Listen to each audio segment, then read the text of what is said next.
হচ্ছে যে গাড়িতে রয়েছেন বিএনপি চেয়ারপারসন বেগম খালেদা জিয়া এবং আইন শৃঙ্খলা বাহিনীর সদস্যরা আমাদেরকে কিন্তু দূরে দাঁড়িয়ে থাকতে দিচ্ছেন। গাড়িটি কিন্তু প্রবেশ করেছে গেটের মধ্যে এবং এর মাধ্যমেই আসলে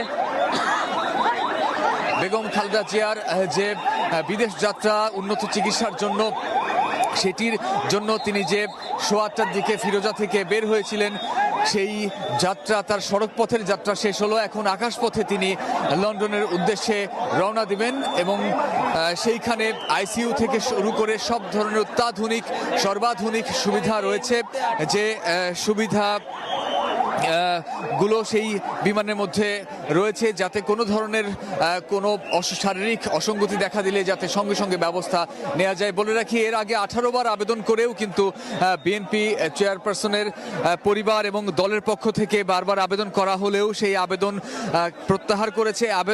সেই আবেদন মেনে নেওয়া হয়নি। বিগত সরকার কিন্তু সেই আবেদন খারিজ করে দিয়েছেন, অর্থাৎ খালি হাতে আবেদনের পর ফিরতে হয়েছে বিএনপি দল হিসেবে। বিএনপি এবং খালেদা জিয়ার পরিবার থেকেও আবেদন করা হয়েছিল, সেই আবেদন নাকচ করে দেওয়া হয়েছে 18 বারের মতো।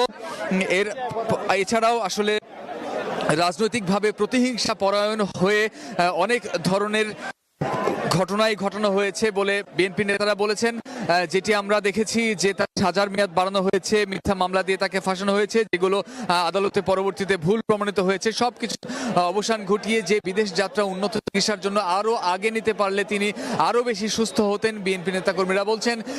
যে কারণে তাকে যেতে দেওয়া হয়নি সেটি একটি মিথ্যা কারণ ছিল, অযৌক্তিক কারণ ছিল এবং আজকে তার এই উন্নত চিকিৎসার জন্য বিদেশ যাওয়ার মাধ্যমে তিনি আবারও প্রমাণ করে দিলেন তিনি যেহেতু আসলে এই বাংলাদেশে তার পরিচিতি রয়েছে, তিনি একজন আপোষহীন নেত্রী হিসেবে, এবং তিনি আসলে আপোষ করেননি কোনোভাবেই, এবং যে কারণে আজকে তার এই যে বিদেশ যাত্রা, এই বিদেশ যাত্রাকে সফলতা হিসেবে, জয় হিসেবেই দেখছেন, বিজয় হিসেবেই দেখছেন নেতাকর্মীরা। তারা বলছেন যে তাদের দীর্ঘদিনের যে আশা ছিল সেই আশা আজকে পূর্ণ হয়েছে, যে চিকিৎসার জন্য বিএনপি চেয়ারপারসনকে বিদেশে নেওয়া গেল। এর আগে যখন ফিরোজা থেকে বের হয়েছিলেন তিনি, তখন থেকেই কিন্তু নেতাকর্মীদের শুভেচ্ছা আর ভালোবাসায় এই পুরো পথ পাড়ি দিয়েছেন, এই সড়ক পথ পাড়ি তিনি এই বিমানবন্দরে এসে পৌঁছেছেন। এবং আমরা যখন এই কথা বলছি তার মিনিট খানেক আগেই 8 নম্বর গেটটি দেওয়া হয়েছে এবং গেট দিয়ে তিনি ভেতরে প্রবেশ করেছেন।